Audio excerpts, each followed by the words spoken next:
Hello guys, how are you? I hope you all are good. आज की जो video होने वाली है काफ़ी स्पेशल है, जो कि न्यू हमारी जो एजुकेशन की पॉलिसी आई है 2020, उसमें जो चेंजेस किए गए हैं और उसके जो अमेंडमेंट आए हैं, जो की फैक्ट पॉइंट आए हैं, उनको हम यहाँ डिस्कस करेंगे कि क्या चेंज हुआ है और क्या नया कुछ आया है हमारी एजुकेशन में। ओके, तो इसको देखने के लिए मेरे साथ बने रहिए। इसके यहाँ मैंने कुछ पॉइंट्स लिखे हैं जो नई पॉलिसी से रिलेट करते हैं और ये लागू भी हो चुकी है, मीन्स आने वाले कुछ ही टाइम में लागू हो जाएगी। ठीक है, तो देखते हैं कि इसके क्या क्या की फैक्ट रहते हैं। ये हमारे जैसे टीचर के लिए तो काफ़ी कुछ टफ लेके आई है, वहीं जो हमारे छात्र हैं, स्टूडेंट हैं, उनके लिए बहुत कुछ सर्विसेज और गिफ्ट लेके आई हैं, ये कह सकते हैं हम पढ़ने वालों के लिए। तो देखिए गाइज, सबसे पहले मैं थोड़ा सा इसके नई शिक्षा नीति, जो शिक्षा नीति है उसके बारे में थोड़ा इंट्रोडक्शन दे दूं। तो सबसे पहले जो शिक्षा नीति थी हमारे इंडिया की फ्रीडम के बाद, वो आई थी 1968 में। कब आई थी? 1968 में आई थी। इसके बाद दूसरा जो चेंज हुआ वो हुआ था 1986 में।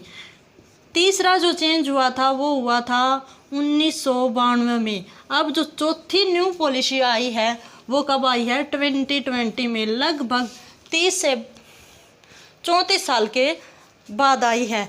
तो यहाँ हम देखते हैं कि काफ़ी चेंज हुआ है हमारी एजुकेशन में। और जो एजुकेशन का जो विभाग है वो किसके अंडर जाता है? मानव संसाधन जो मंत्रालय है उसके अंडर में जाता है। तो ये भी आज आधिकारिक घोषणा हुई है कि मानव संसाधन मंत्रालय का नाम चेंज करके क्या रख दिया गया है? शिक्षा मंत्रालय रख दिया गया है। ठीक है, तो ये किस पॉलिसी के तहत आई है नई शिक्षा नीति?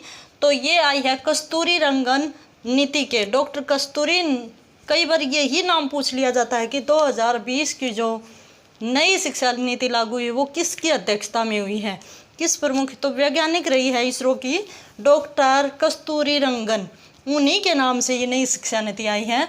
तो इसके की फैक्ट देखते हैं हम। देखना गाइज, जो फर्स्ट लिखा है मैंने, क्या लिखा है? शिक्षा का 5+3+3+4 फॉर्मूला।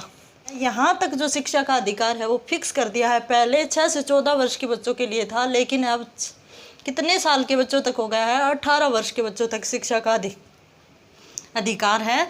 दूसरा है RT कक्षा 12 तक। सेम बात है कि यहाँ तक जो शिक्षा नीति बनाई गई है, जब से 3 साल का बच्चा होता है प्री प्राइमरी, वहाँ से लेकर +2 तक की शिक्षा का अधिकार बच्चों को दिया गया है।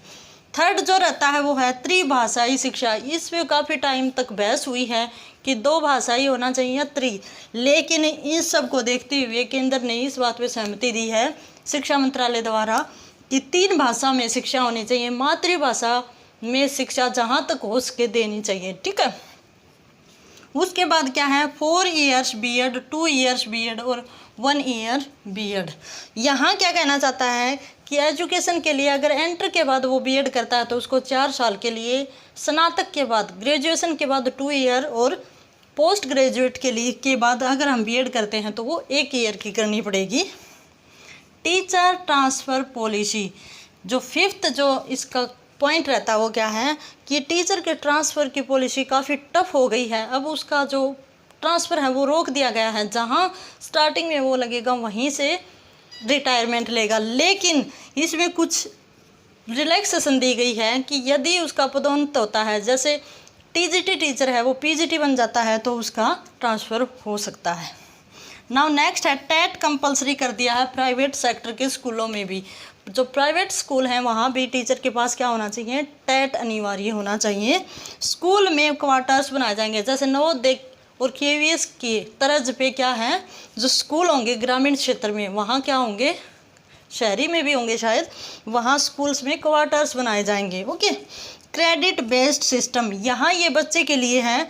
यदि कोई बच्चा कॉलेज में, मान लो मैं खुद का एग्जांपल देती हूँ, तो मान लो मैंने जब बीए फर्स्ट ईयर में मैंने एडमिशन लिया था, तो किसी कारण से मैं जो कॉलेज चेंज करना चाहती थी लेकिन वो हुआ नहीं, लेकिन अब ये काफ़ी इजी है, तो ये इसमें ऐड किया गया है। ठीक है, नाउ नेक्स्ट है 9th नंबर का मिड डे मील हेल्दी। पहले जो मिड डे मील मिलता था उसकी जगह पे हेल्दी डाइट, मीन्स उसमें सब्जी सलाद वगैरह भी शामिल किए जाएंगे, दूध के साथ दाल वगैरह। सेकेंडरी स्कूल में मैथ्स और साइंस की कंपलसरी, सेकेंडरी स्कूल होंगे वहाँ पे मैथ और साइंस की स्ट्रीम अनिवार्य कर दी गई हैं। नाउ नेक्स्ट है 11th का SSRA।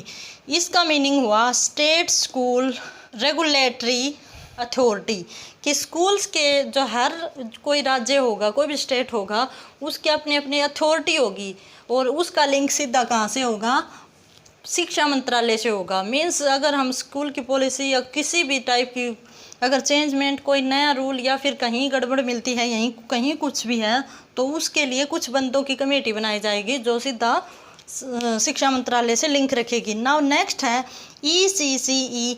ये क्या है, अर्ली चाइल्डहुड केयर एजुकेशन। जैसे हमारे किड्स के स्कूल होते हैं, प्ले वे स्कूल होते हैं, उसी तर्ज पे जो हमारी आंगनवाड़ियाँ हैं वहाँ भी ऐसे ही टीच किया जाएगा बच्चों को, खेल खेल में। वो प्री प्राइमरी एजुकेशन होगी और स्कूलों में भी किया जाएगा, जो गवर्नमेंट स्कूल। प्राइवेट में तो मोस्टली हैं ही अलग से। डेमो कम इंटरव्यू, और टीचर के लिए सबसे टफ यही काम रहा है कि डेमो भी होगा और इंटरव्यू भी होगा, और टेट तो है ही अनिवार्य, चाहे वो प्राइवेट हो या गवर्नमेंट। फॉरेन लैंग्वेज कोर्सेज, जो स्कूल्स होंगे वहाँ पे फॉरेन लैंग्वेज कोर्सेज भी अवेलेबल करवाए जाएंगे बच्चों के लिए, दूसरे देशों की भाषाएं सीखने के लिए। तो ये है हमारी नई शिक्षा नीति 2020 की। और यहाँ अब गाइज ये इसी की तर्ज पे नेक्स्ट जो हमारी भर्ती वगैरह होंगी वे इसी की तर्ज पे होंगी, और स्कूलों में भी ऐसे ही ये बात लागू कर दी जाएंगी। आई होप आपको ये सब समझ आ गया होगा, और अगर आपको मेरी क्लास पसंद आए तो इसको लाइक और सब्सक्राइब जरूर करना। ओके।